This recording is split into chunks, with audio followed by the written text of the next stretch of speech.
My name is Akash Fadhanam, and my science fair project was the prevention of bladder cancer cells by molecules derived from pomegranate juice. So, what is bladder cancer? Bladder cancer is a type of cancer that normally comes up in people from ages 55 and older. And there are 5 stages of bladder cancer, ranging from 0 to 4, where 0 is the weakest, and stage 4 is the strongest. So, what molecule are we deriving from pomegranate juice? So, the molecule that we are deriving is named urolithin A. So the reason it is being derived and not just found is because there are no urolithin A directly in pomegranate. It gets broken down by the gut microbiome. The compound that originally contains the urolithin is called ellagic acid. And there are also 4 types of urolithin: urolithin A, B, C, and D, but A is the most abundant. And that's why it was used.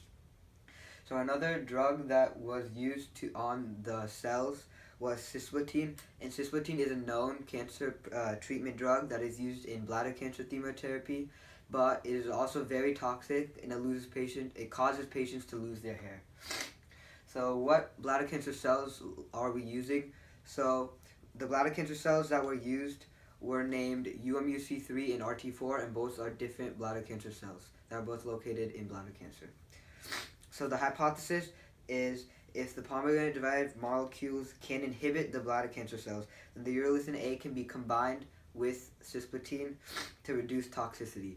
So in the real world, not much cisplatin can be used at a time since it is so toxic. But if you add urolithin A, you could reduce the toxicity and you could add more dosage. So the purpose of this experiment was to see if the urolithin A and cisplatin would inhibit the 2 bladder cancer cells, UMUC3 and RT4. So the materials, the most important materials were the 2 cells, UMUC3, RT4, and the 2 drugs, cisplatin and urolithin A. But there are also many other materials that were mandatory in this experiment. And for example, some were the biosafety cabinets, which is where the work with the cells being done, as it is safe for the cells, as the outside air, normal air, is toxic, will contaminate the cells. 96 well plates, just different plates, mediums, buffer, dyes, those sort of things, and other materials include pipettes, centrifuge, incubators, just the things that you can find in a normal laboratory. So the procedures. So first, a cell culture was made, and in order to do this, you have to have 4,000 cells in each well, and we used 36 wells and 4 sets. There was UMUC3 24 hours, UMUC3 48 hours, RT4 24 hours, and RT4 48 hours.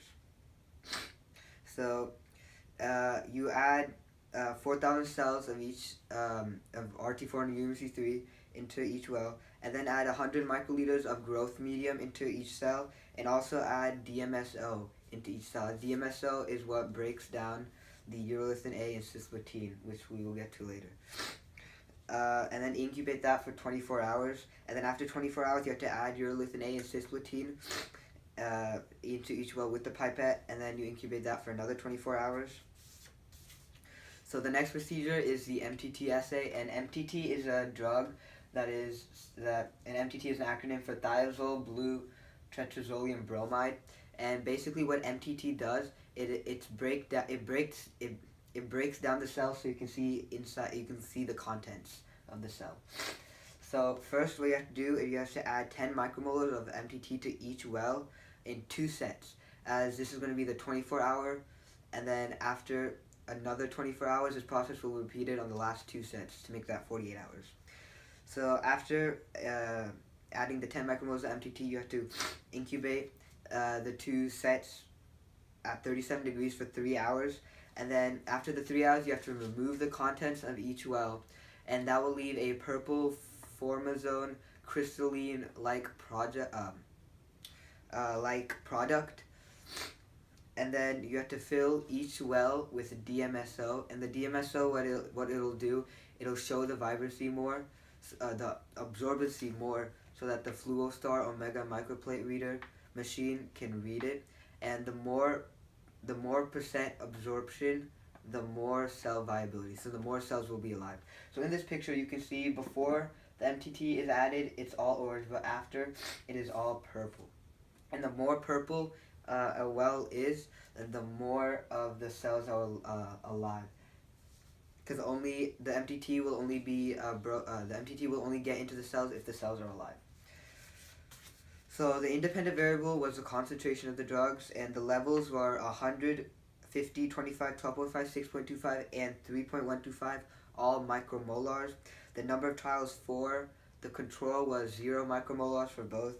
The dependent variable was the percent of cells inhibited or percent cell inhibition, and there were many constants, but some of the most important ones was the MTT, incubator, 96 well plates, pipettes, and tubes, and the Falcon tubes. But many other materials were constants. So the results, they were shown by 4 graphs, and those 4 graphs were split into 2 other graphs, which were 2 sections. And one of the sections is 24 hours, and the other section is 48 hours. And then in that, it is split into percent cell viability and percent cell inhibition. So, for example, this graph shows 24 hours cell inhibition. So for 100 micromolars, it shows that it is around 40% inhibition, and it goes down. And then for 24-hour cell viability, it shows that the control had 100% viability, so no cells died. And then as the concentration increased, the less cells were alive. And the graphs also show the IC50 of each drug. And the IC50 is basically the amount of concentration needed to inhibit 50% of the cells. So if you're familiar with the term half-life, it is similar to that. So what was concluded? It was concluded that the hypothesis was supported by the data. And so there were 3 major conclusions that were found out of this. One was the dose dependency. So as you can see here, the more concentration, the higher the cell inhibition. You can see that in every single graph. So another major trend was that the urolithin A was less effective than the cisplatin in inhibiting the cells. So you can see that here, while for RT4 urolithin A, 50 micromolars is only 37% by inhibition, yet in RT4 cisplatin 50 micromolars, it is 57%. That is a big difference. And the last trend was that the IC50 of each drug decreased from 24 hours to 48 hours. As you can see here, it was 53 micromolars in 24 hours and 21.6 micromolars in 48 hours. And that was my science fair experiment.